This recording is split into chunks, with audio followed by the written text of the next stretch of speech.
Philip, good to have you on the show again. So tell us what you're hearing from clients right now. Are businesses looking to make deals in this environment?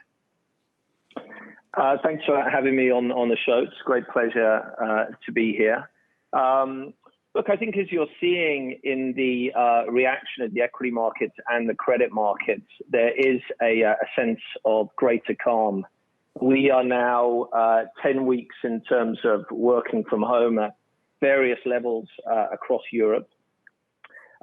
In the first 2 to 3 weeks of this crisis, it was very much a case of near-term liquidity needs from our clients and bank-led liquidity. We soon, though, saw a constructive response from central governments in terms of boosting liquidity, and the capital markets opened up quite sharply, following on the heels from the US, starting in the investment-grade debt capital markets area, and now leading into a series of equity recapitalization. So it's great that the public capital markets are relieving pressures from bank lending. And I think as we start to focus on transitioning and coming back online into the workplace, that is giving a sense of optimism to the market. I think it's too soon to call it, though, and corporates are still focused on the near term, next quarter or 2 quarters out. And it's going to be some time before we get a greater sense of outlook to say that we're through this and have a greater level of confidence around projections over the next 12 months. Speaking of coming back to the office, we're hearing reports that Citi may start bringing some staff back to its London offices as early as next week. What can you tell us about that, Philip? I won't comment specifically other than to say and to echo the words of Jane Fraser, which is that we're focused on data, not dates. We're physically present in 55 countries across Europe, Middle East, and Africa. So we've by far got the largest regional presence of any universal banks. And each country is at a different stage of transition. So we are very focused on all of our premises around EMEA, and we're putting in place measures in order to ensure that we've got a comfortable environment and focused on social distancing when employees come back to the office.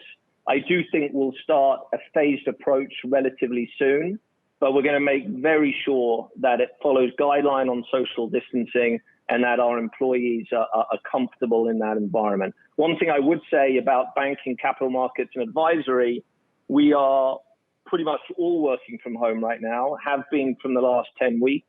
I'm at home at the moment in Surrey, and we've been able to support our clients very well through the use of technology. Philip, just going back on the M&A front, do you think, clearly there's going to be M&A activity, whether it's later this year or in 2021, do you think EU officials want to see the creation of these national champions, these really big companies that in the future might be able to withstand at least better a pandemic or a health crisis like the one we've been going through? Yeah, look, I think one thing that will come, a lot will come out of COVID. Lord Hague, one of our senior advisors, has talked about this period of time being the great accelerator on a number of themes that we were focused on in any event coming into COVID, such as technology, ecosystems, and such as sustainability and transition. But this concept of European champion as well, we believe could well accelerate on the heels of COVID. One obvious takeaway is the reluctance for global interdependence and the need for, within certain regions, to have champions through the vertical supply chain. So we do think we'll see consolidation and integration within countries. And we also believe that we may well see tie-ups intra-region as well, to have companies that can go toe-to-toe with Asian peers and also America's peers.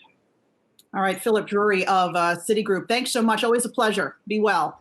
Thank you. Thank you very much. You too. Hey investors, Zach Guzman here. Are you interested in learning more about the markets and getting the latest financial news? Well, then click right here to subscribe to our Yahoo Finance YouTube channel.